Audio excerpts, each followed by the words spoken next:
What is up, guys? NYKia 31 here, Madden 21, Lombardi, Madden Football League, Week 5, with your run and shoot Washington Redskins standing at 3-1, needing to keep pace because the Cowboys and the Eagles and everyone else in the NFC just refuses to lose games.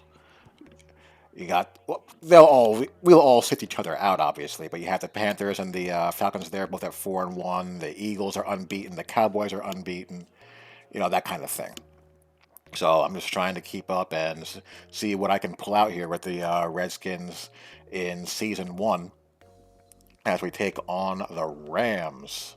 The Rams, I think, were 500 coming into this week, so they're looking to get above 500 and stay in the mix as well in the first quarter of the season. There you see Jared Goff, you see Andre Whitworth there at left tackle, Cooper Kupp, Cam Akers starting out in a little single high action. He's trying to establish the run and been playing pretty good defensively with them. I really like this. This is a comp league, comp setting, and we're playing on All-Madden. Let me tell you about All-Madden.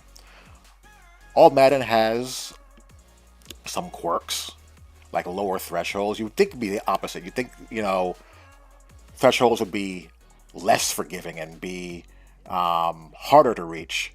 But they have lower, thresholds for stuff like route running and things that are threshold reliant, and that creates a situation where lower rated players will actually play better than they play on All Pro, which again should be is backwards to me.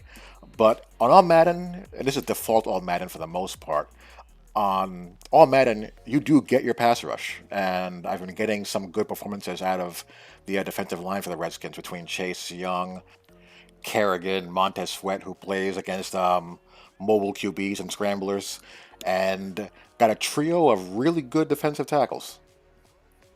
It's really interesting.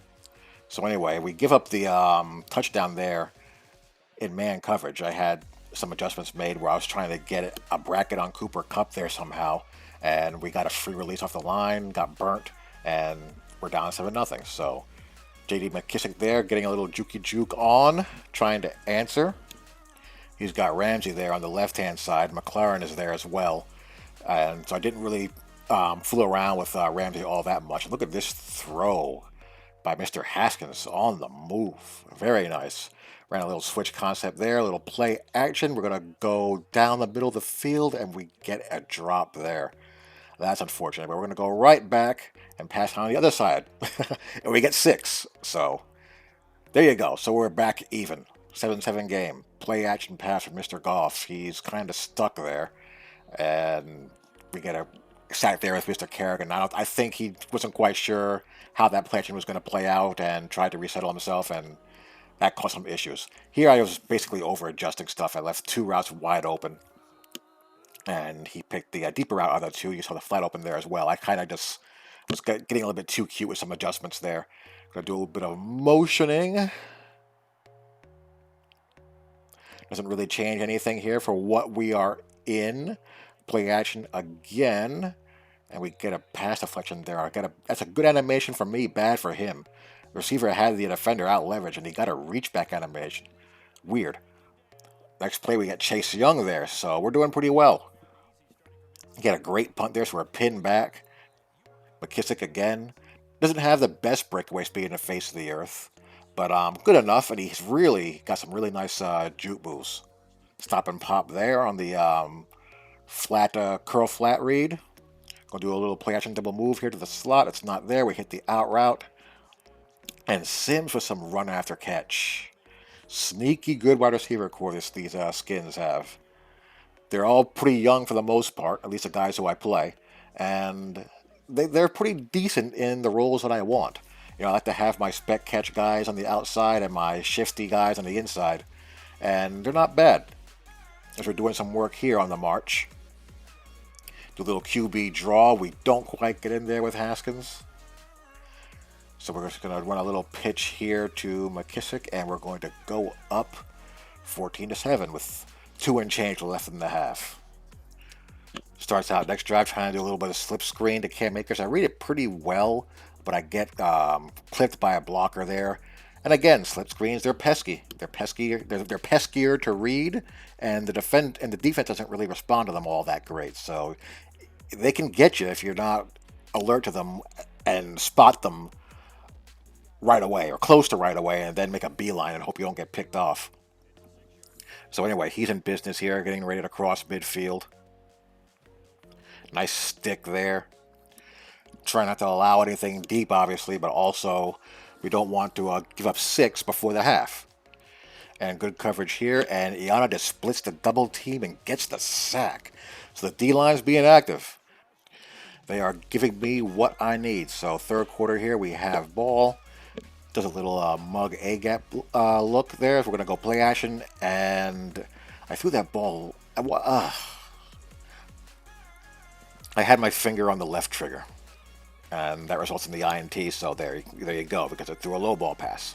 Or I threw a low ball pass, and he marches in there on the next play, and that's costly. That's not good. So 14-14 game. Just got to try to shake that off. I get flush out of the pocket. No one was really open that I felt confident throwing the ball to, so I just stepped up and ran for a couple of yards. Beautiful throw here. As we hit, as I said, I was going to give that dude, Antonio Gandy Golden, burn on the outside and an opportunity to develop. He's got good height. He's got decent catching traffic and spec ratings. He can jump. Not the fastest guy in the world, but I don't really need a burner for that kind of type of role. Just be a spec catch dude. And hopefully we'll develop him enough to develop everything else around him to a respectable level. He's not going to be a superstar, obviously, but we can get him decent as far as route running goes on the road. Try to pop a little slip screen of my own here, and McKissick is going to make the effort to get in. So we are back up, and we shanked the extra point. So only up 20-14. So he can take the lead, obviously, with a touchdown. Pops a little run there. Runs a nice little trail concept here and hits Vaughn Jefferson on the run, and he gets some yards after the catch. Rams receiving core is not that bad. You got Jefferson, you got Robert Woods, you got Cooper Kupp, and now Cam Akers doing some things. He almost pops out. He tried to make some magic happen, so he's got a good drive going. No one open there that he liked. Scrambles and gets some yards there. That time our rush did not get to him. They've been playing well. I can't really complain. Cooper Kupp on the touch pass.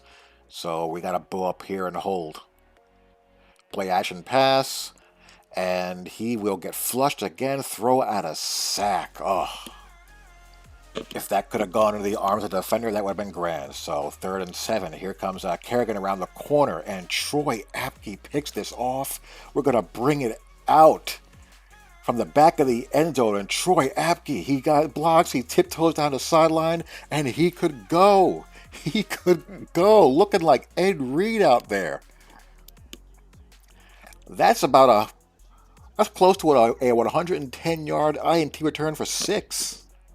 My goodness. So 26-14, up 2 scores. Oof, just out of my reach. So 26-14 in the 4th. And he almost, wow, that was crazy looking. That was nuts. If that would have resulted in a touchdown after he popped out of there, I would have been quite upset. So he's got to score twice. He's got to be in a bit of a hurry since there's now under 4 minutes left. And Landon Collins with the click on, rotating into the deep middle of the field for a pick. And that stems him off. So we're in good shape. And here his user got cooked. I did not expect him to be on that route, but it got wide open. But I got pressured and hit before I could do anything about it. But the very next play, Chase Young forces a fumble. Deron Payne recovers, and he will run it back. So just like that, it is now 33-14. So this game is essentially over. I mean, 2 minutes left, down, up 33-14. It's looking pretty bleak. But you got to keep fighting until the clock hits 000, right? And we don't want to give up any chunk plays to aid him on his cause. So we got to hold. Just a little bit out of reach there. So he's trying to get in here quick and then maybe get an onside kick and then get a miracle. But we get the user INT with Ronald Darby. And we will run this back for 6. So 3 defensive touchdowns. That's always tough to overcome. Always tough. So that fourth quarter really snowballed on him. And now it's going to be 40-14. And that pretty much ices it. Baited him a little bit there with the user lurk. And there's no one between me and the goal line once we got it. So that'll do it. Your Washington football team goes to 4-1 on the season. So a really good start. Really good start to the year. And next up, we have the Giants next week, and then the Cowboys, and then we have our bye week. So two really key divisional opponents that we need to take care of business against. Anytime you can force that many turnovers and not turn the ball over that much yourself and get a couple of defensive scores, your chances of winning games are very, very good. So hope you guys enjoyed that, and I will talk to you all later. Peace.